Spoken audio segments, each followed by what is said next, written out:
The primary employer of federal food inspectors is the U.S. Department of Agriculture's Food Safety and Inspection Service, FSIS. The Food Safety and Inspection Service employs approximately 6,000 federal food inspectors nationwide. These positions are located in privately owned slaughter and processing facilities throughout the United States and Puerto Rico. These facilities are located in both large metropolitan areas as well as in small rural locations. The facilities include beef, pork, lamb, chicken, and turkey operations. Food inspectors have a critical role in the Food Safety and Inspection Service. They serve as the agency's first line of defense in assuring that meat and poultry products are fit for human consumption.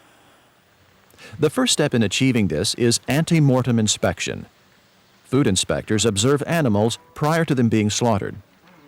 This is to accept only those animals that are healthy and capable of being converted into a wholesome product. For example, in poultry slaughter plants, chickens are given a visual examination while they are in the coops or batteries, before or after their unloading.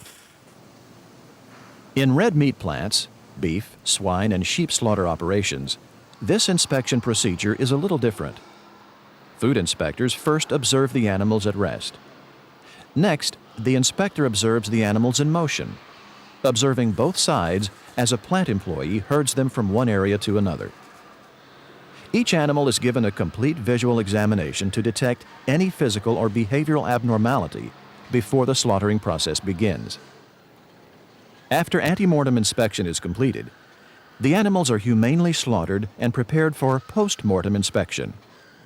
Carcass preparation varies depending on the species of animals being slaughtered. For example, in a beef slaughter operation, the procedure would include hide removal, head dropping, head removal, and carcass evisceration. Each head, viscera, and carcass are identified and presented for inspection at the post-mortem inspection station. Here, food inspectors incise and observe lymph nodes muscle tissue of the head for abnormalities or disease conditions. The viscera, including the liver and heart, are either incised or palpated. The lymph nodes are incised and observed. The carcass is given a close examination. In a poultry operation, preparing the birds will include scalding, defeathering, feet removal, and evisceration. The birds are then presented for inspection at the post-mortem inspection station.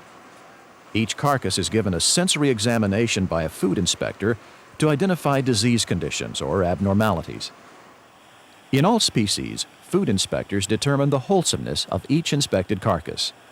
If the carcass is considered questionable, it and the viscera are retained for veterinarian disposition. If the carcass is wholesome, the veterinarian will allow it to proceed for further processing. Most food inspectors are initially trained in slaughter plants.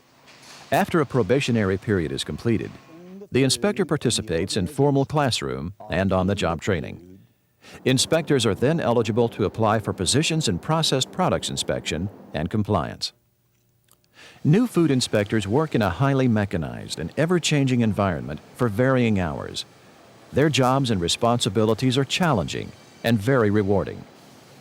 Food inspectors examine over 6 billion poultry carcasses and 125 million livestock carcasses, including beef, pork, and lamb, each year. When consumers see the USDA inspection legend on their meat product, they know that somewhere USDA food inspectors are hard at work, ensuring that the nation's supply of meat and poultry products are fit for human consumption.